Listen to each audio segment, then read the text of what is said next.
Hello friends, good morning. So today I'm here to tell you about my journey to become a teacher. So starting में I was not interested in this field at all. I never thought that I would become a teacher. But वही होती है ना कि आपकी destiny आपको कहीं लेके जाती है, और मेरे साथ ऐसा ही हुआ क्योंकि स्टार्टिंग में I was not interested at all. I was really not interested at all. Whether my family used to say that ये कर ले, डिप्लोमा कर ले, एजुकेशन में कर ले, ये कर ले, but I was not interested और मैं उसमें कभी नहीं गई. लेकिन धीरे धीरे ऐसी जर्नी बन गई मेरी कि मैं उसमें चली गई. तो बात होती है 2016 में मैंने अपनी 12th पास की थी. तो उसके बाद मैंने नॉर्मल अपना ग्रेजुएशन से फिल कर दिया था, अपना नॉर्मल ग्रेजुएशन फिल कर दिया था मैंने BE प्रोग्राम में. उसके बाद 2020 में आते आते मेरा इंटरेस्ट डेवलप हुआ क्योंकि मेरी जो सिस्टर थी उन्होंने डिप्लोमा इन स्पेशल एजुकेशन किया हुआ था और मैं उनके साथ गई थी उनके स्कूल में. मतलब वो प्राइवेट जॉब करती थी, गवर्नमेंट नहीं थी, प्राइवेट जॉब करती थी. मैं उनके साथ उनके स्कूल में गई तो वहाँ पे मैंने देखा कि बहुत सारे बच्चे स्पेशल थे. तो वहाँ से देख के थोड़ा मेरा इंटरेस्ट डेवलप हुआ था. जिस तरीके से दीदी पढ़ा रही थी और उनसे कॉन्टैक्ट कर रही थी तो मुझे लगा कि शायद ये एक सोशल वर्क के साथ साथ आप उन्हें एजुकेशन दे रहे हैं तो ये एक अच्छे से सोशल वर्क भी हो पा रहा है. तो मैं मतलब मुझे लगा कि शायद I should go for it. और मैंने तभी 2020 में एडमिशन लिया था. तो मेरा जो बैच था वो 2020 एंड 2022 था. 2 साल का आपका होता है डिप्लोमा इन स्पेशल एजुकेशन. तो जैसे ही मतलब वो कोरोना का टाइम था तो आपके 1 साल तो क्लासेस नहीं चली थी, मेरी ऑनलाइन क्लासेस चली थी. तो ऑनलाइन में ही मैंने किया था. उसके बाद 2022 में हुआ क्या था कि रिज़ल्ट आ गया था. मतलब सितंबर में 2022 में हमारे एग्ज़ाम्स हो गए थे और उसके बाद नवंबर 2022 में नवंबर के लास्ट वीक में रिज़ल्ट आया था. 22 और 23 को आई गेस रिज़ल्ट आया था. तो उसके साथ साथ मैंने क्या किया था कि मैंने जैसे कि 2020 में ही अपना फॉर्म फिल कर दिया था डिप्लोमा इन स्पेशल एजुकेशन. मैंने एडमिशन ले लिया था. उसके बाद मैंने सीटेट फॉर्म तभी फिल कर दिया था दिसंबर 2020 में. हाँ, मैंने वो फिल कर दिया था. उसके बाद मुझे मतलब कुछ लोगों ने ऐसा बोला था कि ऐसा नहीं है कि आप फर्स्ट ईयर में अगर आप है तो ये आपका वैलिड नहीं होगा, नहीं चलेगा. बट मैंने प्रॉपर गाइडलाइंस पढ़ी थी. उसमें ये था 2017 के बाद कि अगर आप करते, ये पहले होता था कि आपको फाइनल ईयर में अपीयरिंग होना चाहिए. बट मैंने जब फिल किया था फिर मैंने प्रॉपर उस सर्कुलर को गो थ्रू किया और मुझे पता चला कि नहीं आप फिल कर सकते. तो मैंने किया. इवन मेरे कुछ फ्रेंड्स भी थे, उन्हें भी मैंने बोला था बट उन्होंने बोला नहीं हम तो सेकेंड ईयर में ही करेंगे. बट मैंने कर लिया. तो फर्स्ट टाइम में मेरे सीटेट बहुत ठीक ठाक नंबरों से पास हो गया था. ठीक ठाक थे मतलब, हाँ मेरा पास हो गया था. बट फिर भी आपके मन में एक सेंस ऑफ इनसिक्योरिटी रहती है क्योंकि आपको इधर से और इधर से लोग बोलते हैं कि ये तो आपका वैलिड नहीं है, ये नहीं है. तो ऐसा मेरे साथ हुआ था. बट फिर भी मुझे था कि मैं दूंगी, कोई नहीं, अगर मेरा नहीं भी वैलिड होता एटलीस्ट मुझे एक्सपीरियंस तो मिलेगा कि कैसा आता है कैसा नहीं आता है. बट वो हो गया था और उसके बाद सारी चीज़ें थी तो मुझे लग गया था कि नहीं हो जाएगा. उसके बाद 2022 में हमारा रिजल्ट आ गया था नवंबर एंड में. 22 और 23 शायद तारीख थी, 22 या 23 नवंबर की तारीख थी. उसमें हमारा रिजल्ट आ गया था डिप्लोमा इन स्पेशल एजुकेशन का. और उसके बाद फिर हम 6-7 दिन बाद वैष्णो देवी के दर्शन के लिए गए हुए थे. तो वहीं पे ट्रेन में ही थे. उस टाइम पे इन्फॉर्मेशन मतलब न्यूज़ आई थी, यूट्यूब देखा कि KVS के फॉर्म्स आउट, यानी एक वीक में KVS के फॉर्म्स आउट हो गए थे. 23 तारीख को मेरा डिप्लोमा का रिजल्ट आया था. और उसके बाद 30 नवंबर को फॉर्म्स आउट हो गए थे. 29 या 30 को, मतलब एक हफ्ता, सिर्फ वो एक हफ्ता था वास्तव में जिसने मेरा 1 साल बचा लिया. क्योंकि आपको ऐसा होता है ना कि आपको फॉर्म फिल करने से पहले आपके डॉक्यूमेंट्स पूरे होने चाहिए. और अगर रिजल्ट कुछ दिन भी लेट हो जाता, 10-15 दिन भी, तो मैं उसे नहीं फिलअप कर पाती. बट मेरे साथ ये हुआ और मैंने फिल कर दिया. तो मैं जोरों शोरों से तैयारी में लग गई कि नहीं मुझे तो करना ही है, मुझे तो करना ही है. तो जो फॉर्म्स थे KVS को, आपको पता होगा कि फॉर्म्स ना बड़ी जल्दी आपके मतलब निकलते हैं और बहुत जल्दी आपका पेपर ले लिया जाता है. तो मैंने फॉर्म फिलअप किया.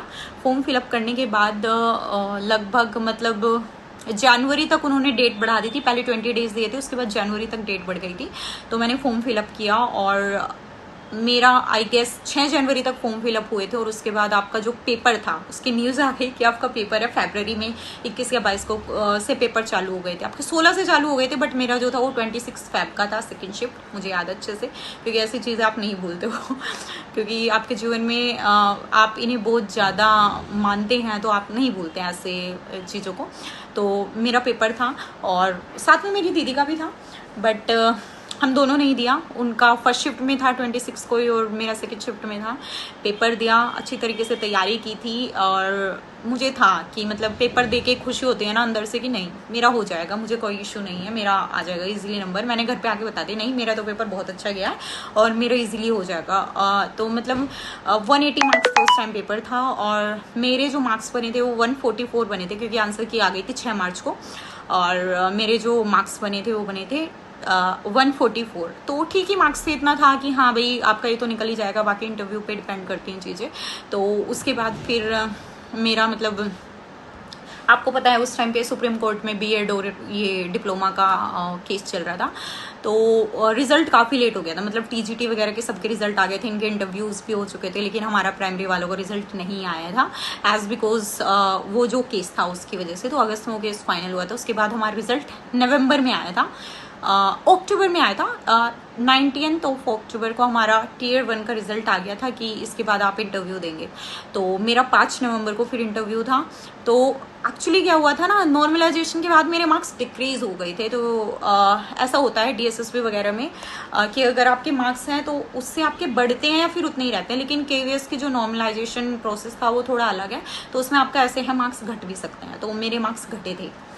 मेरे मार्क्स जो हो गए थे वो 137 पॉइंट कुछ हो गए थे और 135 पे मेरिट गई थी। तो मतलब मुझे थोड़ा एक सेंस ऑफ सिक्योरिटी इनसिक्योरिटी भी थी कि भाई मतलब मैं तो बॉर्डर लाइन पे हूँ और फर्स्ट टाइम का इंटरव्यू वैसे है, बट फिर भी मुझे अपने ऊपर इतना भरोसा था कि हाँ मैं इंटरव्यू दे सकती हूँ और मैं अच्छे से मेहनत करूँगी तो इंटरव्यू से मेरे मार्क्स बहुत ज़्यादा इंक्रीज हो जाएंगे। तो मैंने इंटरव्यू पे बहुत मेहनत की थी। मैं मतलब जब मैंने अपना पेपर दिया था उसके बाद ही मार्च अप्रैल में के बाद ही मैं अपने इंटरव्यू की तैयारी में लग गई थी और मैंने हर एक चैप्टर एनसीईआरटी का बहुत अच्छे से कर दिया था, सभी स्टोरीज और सब इसके साथ कर दिया था मैंने, मतलब बहुत अच्छे से कर दिए थे मैंने कि इंटरव्यू में कभी कुछ भी पूछ ले तो मुझे ये जॉब हाथ से नहीं जाने देनी है। तो मैंने बहुत अच्छे से कर दिए थे सारे टॉपिक्स। तो ऐसा हो गया था मेरा कि अब कभी भी इंटरव्यू हो जाए तो बस मुझे चीज़ें रिवाइज करनी है। फिर उसके बाद खैर रिजल्ट आया आपका 19 अक्टूबर को। 5 नवंबर को मेरा इंटरव्यू था, तो मुझे ज़्यादा टाइम नहीं लगा क्योंकि 15 दिन बाद ही मेरा इंटरव्यू हो गया था। और मेरा इंटरव्यू आया था मुंबई में क्योंकि जो अनरिजर्व्ड कैटेगरी थे उनके जो इंटरव्यू था वो मुंबई में हुआ था। तो वहाँ से मैंने अपनी तैयारी तो मेरी ऑलरेडी थी, बस मुझे रिवाइज करनी थी चीज़ें, तो मैंने सारी चीज़ें वही कर ली। इंटरव्यू के लिए मैं गई। इंटरव्यू वहाँ पे देने के बाद फिर मतलब मैं इंटरव्यू में अंदर घुसी और फिर मैं आपको बताऊंगी इंटरव्यू का एक्सपीरियंस भी कि मेरे इंटरव्यू में मेरे से क्या पूछा गया था और क्या चीज़ें वहाँ पे अंदर थी। बट हाँ, इंटरव्यू देने के बाद मैं बहुत खुश हो गई, अंदर से बाहर निकली थी, क्योंकि आपको पता लग जाता है कि आपने अंदर क्या पूछा गया और आपकी क्या परफॉर्मेंस अंदर रही है। तो I was quite happy that time कि मेरा इंटरव्यू बहुत अच्छे से चला गया है। मैं बाहर आई तो बाहर आके मैंने घर वालों को मतलब बताया कि मेरा तो इंटरव्यू बहुत अच्छे से गया और ये चीज़ें, और थोड़ी थोड़ी फिर बीच में कुछ चीज़ें याद आती थी ना, फिर ये भी लगी यार मैंने ये गलती कर दी, मैंने ये गलती कर दी, हो सकता है मेरे से नेगेटिव मार्क्स बन जाए। लेकिन नहीं, इंटरव्यू में मेरे बहुत अच्छे मार्क्स थे। जब मैंने काउंट किए थे, वैसे तो आपको नहीं दिखाए गए थे, लेकिन जब मैंने अपने मार्क्स के बेसिस पे उसे काउंट कर सकते हैं आप, तो मैंने किया था, तो मेरे 58 आउट ऑफ 60 मार्क्स इंटरव्यू में बने थे। तो वो बहुत ही अच्छे नंबर मैं कहूँगी कि मेरे बहुत अच्छे नंबर थे। 58 थे 60 में से, तो मेरा स्कोर बहुत अच्छा खासा चला गया था। वेदर मैं बाउंड्री लाइन पे थी उसके बाद भी। तो जो होता है ना, कुछ लोग सोचते हैं कि आप बाउंड्री लाइन पे है तो आप कुछ नहीं कर सकते। नहीं भाई, मैं जीता जाता एग्जाम्पल हो आपके साथ में। इंटरव्यू की वजह से मेरी वास्तव में कट ऑफ से बहुत अच्छे खासे नंबर थे ऊपर, तो और सब इंटरव्यू की वजह से। और उस टाइम पे 70 और 30 का रेशियो था इंटरव्यू का, यानी 30 मार्क्स आपके इंटरव्यू के लग रहे थे और 30 रिटर्न के लग रहे थे। तो ऐसे करके फिर मैंने इंटरव्यू दिया और फिर 1 महीना भी नहीं लगा था, मतलब 5 तारीख को मेरा इंटरव्यू था और शायद 10, 11 या 8 तारीख तक, मुझे एग्जैक्टली याद नहीं है, इंटरव्यू चले थे और आपको 28 नवंबर को फाइनल रिजल्ट देखने के लिए मिल गया था, जिसमें जब मैंने अपना नाम सर्च किया तो मेरा नाम नहीं दिखा। तो मुझे लगा ऐसा कैसे हो सकता है। तो फिर मैंने अपना रोल नंबर डाला तो रोल नंबर से फिर मेरा नाम वहाँ पे आ गया था। उसके बाद मन में ये था कि चलो नंबर आ गया है। मैंने सबसे पहले अपनी मम्मी को, क्योंकि उस टाइम मतलब घर में थोड़ी प्रॉब्लम चल रही थी, तो पापा मेरे एडमिट थे हॉस्पिटल में, तो मम्मी हॉस्पिटल में ही थी। मैंने वहीं पे कॉल करके बताया कि मम्मी मेरा नंबर आ गया है। और फिर मतलब पापा भी आए थे उस दिन, पापा का डिस्चार्ज था, तो घर पे आए थे, तो बड़े खुश हुए थे, सभी बहुत खुश हुए थे। भाई सही बात है, तो मैं थोड़ी सी हूँ चीज़ों को एंजॉय करने वाली। मैंने तो घर पे बहुत एंजॉय करा था जिस दिन मेरा नंबर आया था। और भाई आप खुश भी होते हैं, आप अब इंडिपेंडेंट हो चुके हैं, यानी कि अब आपको छोटी छोटी चीज़ों के लिए फैमिली पे डिपेंड नहीं रहना पड़ेगा।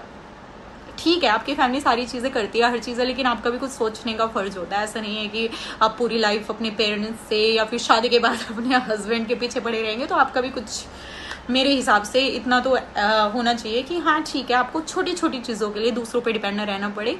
ऐसा नहीं है कि मना करता है कोई, बट फिर भी हाँ आपका कुछ अपने अंदर से भी होना चाहिए। तो मेरे साथ ये हुआ था। उसके बाद फिर देखना चालू किया। फिर मतलब ये हुई क्यूरियोसिटी की नंबर कहाँ आ रहा है। नंबर तो आ गया, अब नंबर तुम्हें कौन सा रीज़न मिलने वाला है। तो मैंने सारी पीडीएफ्स देख डाली। मतलब सबके मन में ना सबसे पहले अगर कोई केवी में जाएगा उसके मन में ये होता है कोई अच्छा सा हिल स्टेशन मिल जाए, कोई ऐसा नॉर्थ का या ऐसा एरिया मिल जाए नॉर्थ साइड का जहाँ पे हिल्स हो और माउंटेन्स हो। ऐसा एरिया सबका होता है, मेरा भी था।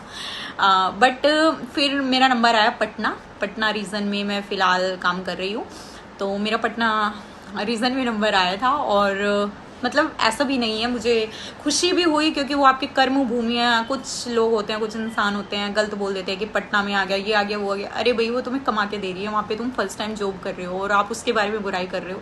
तो ये कहीं हाँ ठीक है, आपके मन में चीज़ें हैं कि आपको शायद वहाँ मिल जाता, आपको शायद वहाँ मिल जाता, वो चीज़ें ठीक है। मतलब सबकी होती हैं, सबकी ख्वाहिशें हैं, सबकी इच्छाएं हैं कि हाँ मुझे वो सर्कल मिलना चाहिए, मुझे वो रीज़न मिलना चाहिए। लेकिन अगर आपको वहाँ पे मिल गया है तो आप हाथ जोड़ के, भाई आज के टाइम पे गवर्नमेंट जॉब मिलना बहुत बड़ी बात है। और अगर आपको मिल रही है ना, क्योंकि मुझे भी लोगों ने कुछ नहीं बोला था कि मतलब पटना में नंबर आ गया, ये आ गया, वो गया। अरे भाई मेरी फैमिली खुश है, मैं खुश हूँ, तो मुझे फर्क नहीं पड़ रहा दुनिया मेरे बारे में क्या सोच रही है। तो नंबर आ गया और कोई नहीं, ट्रांसफ़र होते रहते हैं केवीएस में। आपके पास आगे अपॉर्चुनिटीज़ हैं कि आप ट्रांसफ़र ले लो। और ऐसा नहीं है कि होम टाउन नहीं मिलता, मिल जाता है। तो लेकिन सब्र तो करना पड़ेगा ना, पेशेंस के बिना कुछ नहीं है। और आपको जो मिल रही है इस टाइम पे गवर्नमेंट जॉब, तो वो बहुत बड़ी बात है भाई। आज के टाइम पे नहीं मिल रही है, इतनी सी वैकेंसीज आती है। और टीचिंग में तो देखा होगा हाल, बहुत कम वैकेंसीज आती हैं। तो कुछ ने बोला था मुझे कि ऐसे आ गया, वो आ गया, वो आ गया, वो आ गया। लेकिन कुछ होने बहुत ज़्यादा खुश भी हुए थे कि ठीक है गवर्नमेंट जॉब लग गई और ये है वो है। और मैं तो लिटरली खुश थी कि 2 साल पहले मैंने डिप्लोमा में एडमिशन लिया है। 2022 में मेरा डिप्लोमा कंप्लीट हुआ। ठीक 1 साल बाद नवंबर में, मतलब इस नवंबर में मेरे डिप्लोमा का रिजल्ट आ रहा है। और अगले साल मेरी जॉब का मुझे पता चल रहा है कि मेरी गवर्नमेंट जॉब लग गई है। तो भाई मेरे से और मेरी फैमिली से ज़्यादा खुश कौन ही होगा। तो मैं बहुत खुश थी और उस चीज़ को मैंने बहुत अच्छे से एंजॉय करा। तो this was my experience to become a teacher. और इसके बाद की जो भी जर्नी है, मैं आपको केवीएस की मतलब मेरे साथ इंटरव्यू में क्या हुआ वो मैं आपको नेक्स्ट वीडियो में बताऊंगी, क्योंकि अभी वीडियो ज़्यादा लंबी हो जाएगी। तो बाय बाय।